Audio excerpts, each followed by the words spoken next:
Hello and welcome to the Joe Ligato Show. I'm your host, Dr. Joe Ligato, and today we're going to be talking about an article from Oxfam research on where hard work doesn't pay off. And this is a PDF by Caitlyn Henderson, and it's an index of US labor policies compared to peer nations. Let's see what they have to say here. Okay, so according to bigger for me. According to many metrics, the United States is one of the richest countries in the world, if not the outright wealthiest. The United States has the world's largest economy, the world's highest net worth, and the world's highest per capita wealth. Okay, sounds good so far. Okay, so it goes on to say in the United States, many basic rights, such as healthcare, are directly tied to employment. Others, such as the ability to be housed, fed, and access transportation, require individual funds, and that requires a job. In a country where you must work to live, there are shockingly few protections for workers. Okay, so you're talking about how your ability to be a functional citizen is tied to your employment. That's an interesting point. Let's get down to some of the graphs. Let's see what's going on here. Okay. Okay, so we have a table here, ranking and scores for the wage dimension. Okay, I should read wage policies. Each dimension is scored on 100 points, more robust policy landscape, stronger minimum wage laws. Okay. Is that the wage dimension then? Wage policies, yes. Okay, so this is the first dimension. So minimum wage, unemployment support, things like that. Okay, interesting. All right, so this will tell us if they have a strong minimum wage and if they have unemployment support. So we see here, where is the United States? Okay, so wage dimension ranking.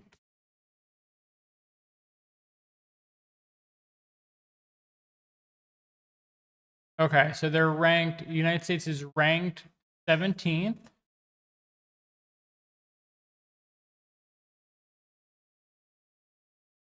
Oh, wait, no, that's United Kingdom that's ranked 17th. Oh, wow, United States is ranked 36. Oh, no. Okay, that's really bad. So this is out of, wait a minute, it's out of 38. So the United States, of the 38 nations that were ranked, the United States had the worst unemployment support and minimum, or it had third from worst unemployment and minimum wage support. Okay, let's see what types of countries are beating it. Israel, which United States provides a lot of funding for so a country that we essentially completely subsidize, they have better unemployment support and minimum wage than the United States. That's not a fun thing to hear. Turkey, despite Turkey having a high inflation rate, they apparently take care of their people far better. They're ranked 23rd. Greece, which has had continuous economic problems, is ranked 13th, so they still take care of their people. Japan has been stagnant since really like the 90s-ish, and so they're still ranked 19th. Okay. Wow, so we can say off of this dimension that the United States is not doing a particularly good job. But let's look at France. So whenever they have these little blurbs, so I guess as someone who has a doctorate, I've learned how to read these kind of research article, executive summary types of things. And whenever they have these cut out blurbs here, like you see here, that means that it's telling an interesting story for one aspect of that that data. So when you're looking at data like this, it's kind of hard to pick out what's important or what's an interesting story. And so since they want the reader to gravitate towards the story to feel some sense of familiarity, fondness for the story. They want people to feel attached to it instead of it just being numbers. They might give an example like this. So let's see what's happening in France.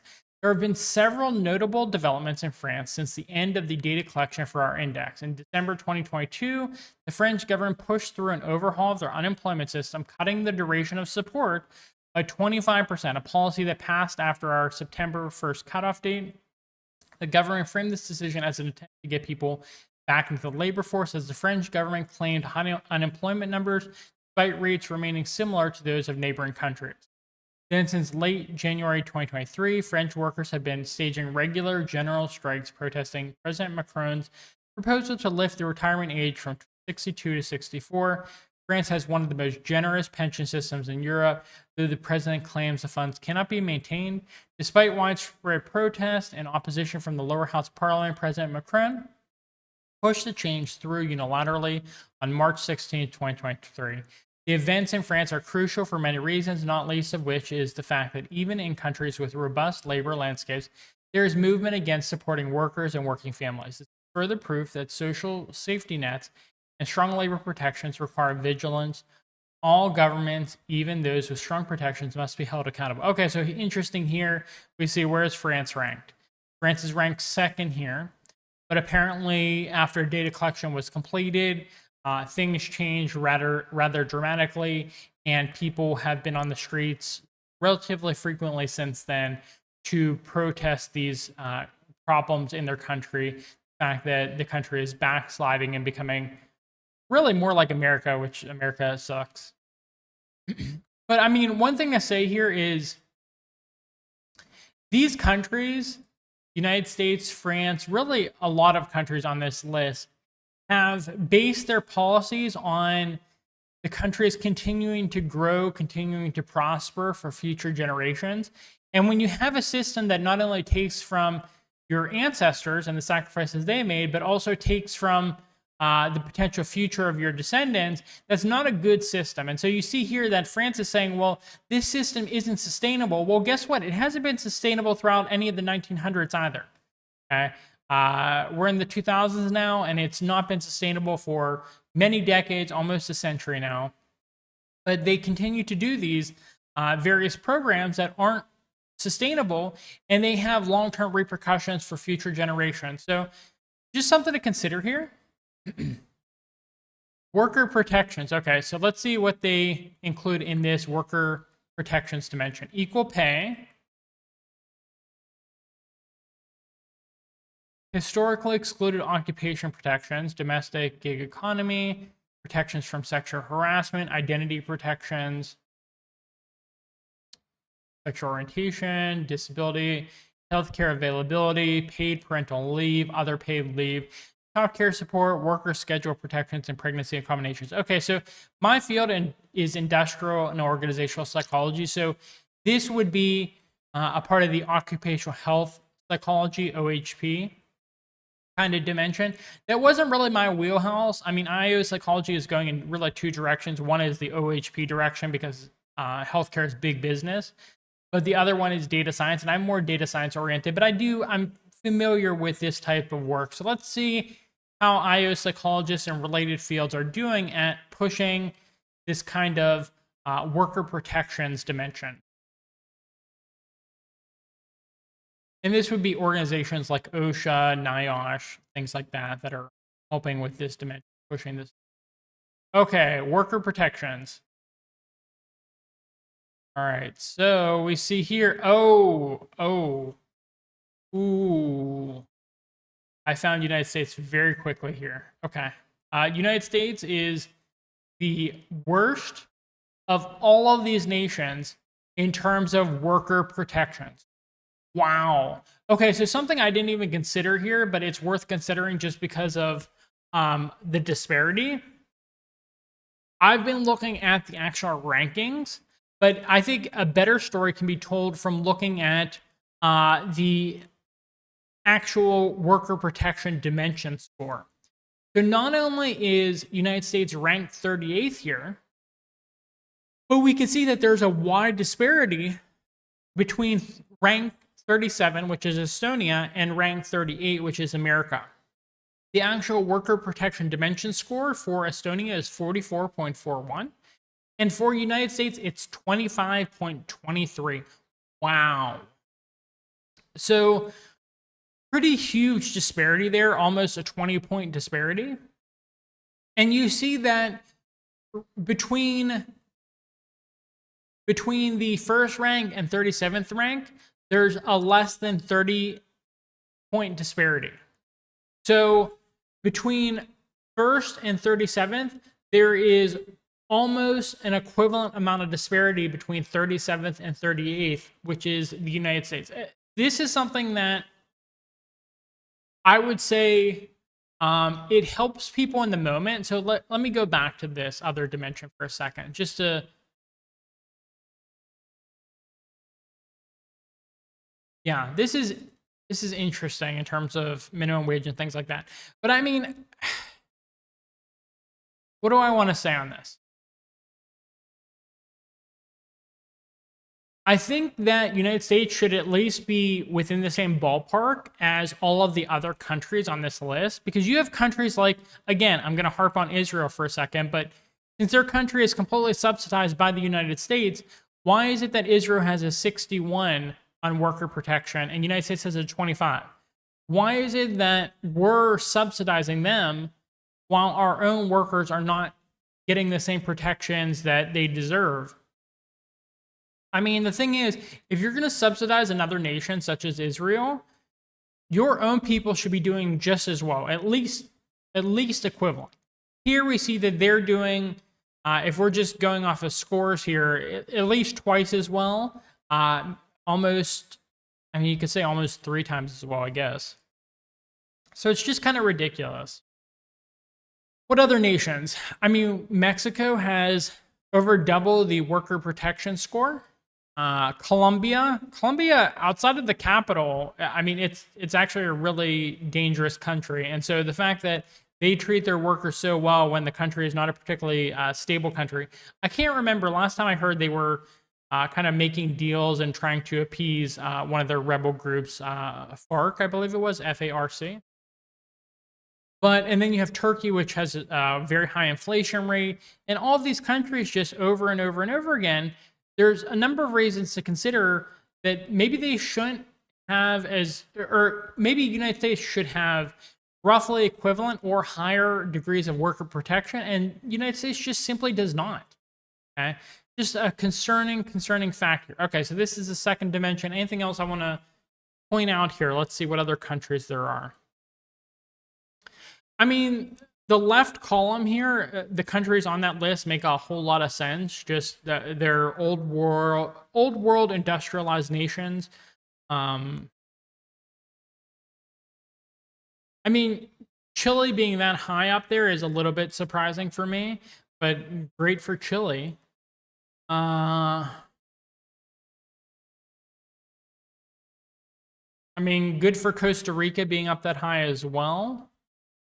Okay, really interesting scores here.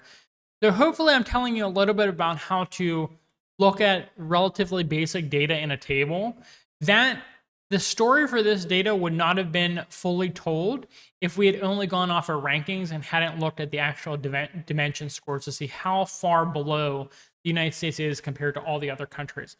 Okay, let's look at the rights to organize dimension. We've seen a lot of strikes, protests in the news right now. For America, let's see, right to organize, collective bargaining, right to strike, sectorial bargaining, protection from retaliation. There should definitely be better protection from retaliation in America, but let's see just exactly how America scores. And you can read more about this if you want to understand how this score is calculated in more detail. If I really cared about this field specifically, I would look at exactly how this stuff is measured.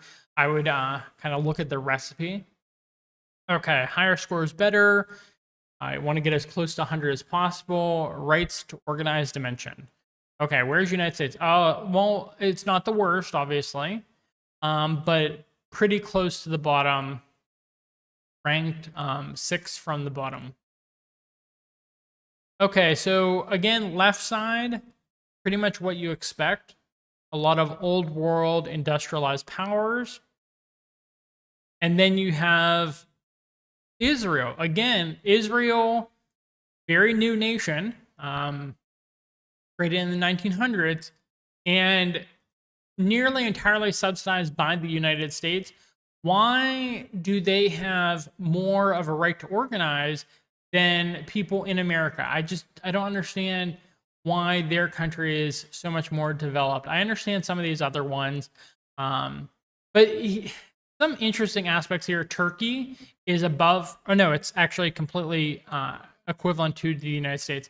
So when you're thinking about free countries where people have the right to organize, unionize, things like that, you don't realize, but United States doesn't have as much rights as a lot of countries in the world.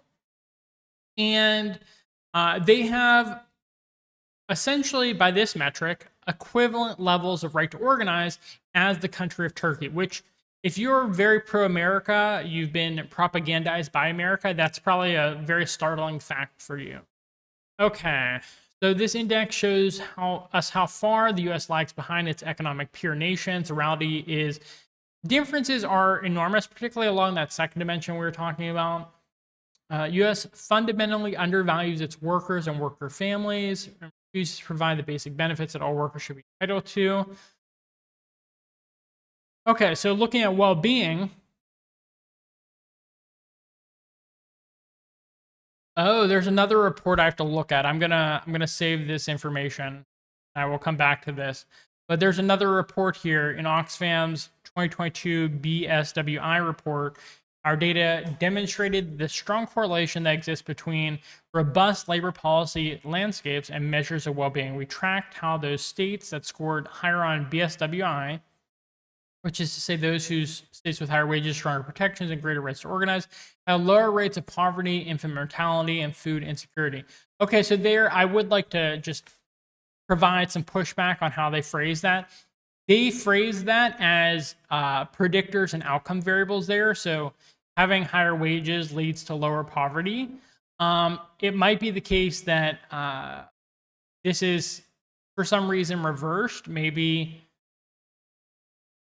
I mean, you have rational reasons to think that maybe it's not reversed. So how would lower poverty rates lead to higher wages?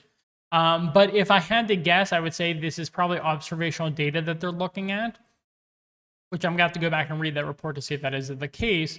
But saying that one of these predictor variables or one of these variables temporally precedes, which means comes before in time, the other variable, you'd have to make a stronger case. You'd have to have some type of experimental design. Anyways, there is, just in summary, there is some conceptual reasons to believe that higher wages might lead to lower poverty versus lower poverty leading to higher wages. But I want to read it better, and I want to make sure that the ways they actually conducted this study is not just observational in design, to make sure that they actually can make a stronger case for which is predictor and outcome variables. You probably see from that kind of like side rant I just did that I've taught research methods classes. So just something I like to point out in my research methods classes. Okay, so in a country like the United States where one must work to survive, since even the basic right of healthcare is tied to employment, how the country treats its workers is paramount to the nation's overall well-being. Okay, so that's a really good point, and that ties into what they're saying more in their introduction about how certain just rights to live, I would say, are tied to employment. And because of that, you'd want to make sure that the employment is relatively good so people aren't just kind of stuck in a job and suffering in that job because they don't have a choice because they need things like healthcare.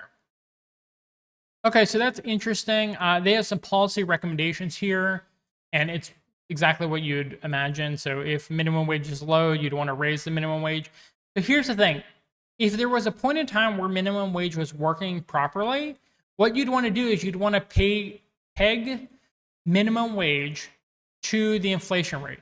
Okay? And you'd want to make sure that it goes up with inflation if that is the proper minimum wage to have.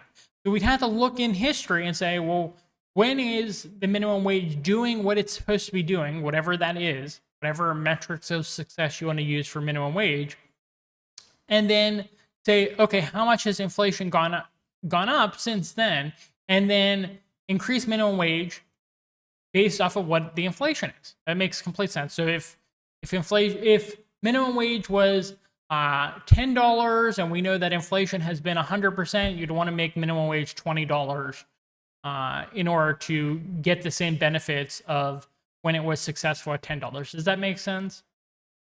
Worker protection. I mean, providing paid family and sick leave to all workers, that's just an obvious one. I believe it was railroad workers who like couldn't get sick days, just obnoxious stuff. And if the United States was not an oligarchical country, that type of thing would just never happen. People would have sick days. It wouldn't be a problem. I do believe people should have a right to unionize, a right to organize. And so these things should be improved as well, these policy suggestions. Something to say here, though, is, well, what did I want to say here? Oh, I was reading about how union participation rate is at the lowest it's been in decades upon decades, but actually the amount of people going on strike and protesting is either the highest level it's been or the highest level since the Great Depression. And so I believe I'm going to be going over that article eventually. I just kind of skimmed it. I like to give you my honest first take on things instead of like reading it in depth and then giving you that information. Although I do have different methods that I plan on going over some articles in the future, just if you're interested. I have various ways that I can write on my screen and provide commentary. So I'm going to think about it. Maybe some articles in the future I might read ahead of time and just kind of like think about in more detail and take notes on that I can go over. So we'll see how I'll make that distinction between first reaction, commentary, and content, and kind of more in-depth articles I want to analyze. I think one type of article that I put in the latter category is I really want to go over how news and media and entertainment outlets are propagandizing people. And so I'd like to just like take like a New York Times article and just like highlight and comment on the various ways that they phrase things in order to propagandize you to think in a certain way. But anyways, that is the end of this article. I think it was a relatively interesting article to go over here. 39 pages. Most of it's just like what you would give to like a board of directors meeting, just showing you the like most important parts of your data.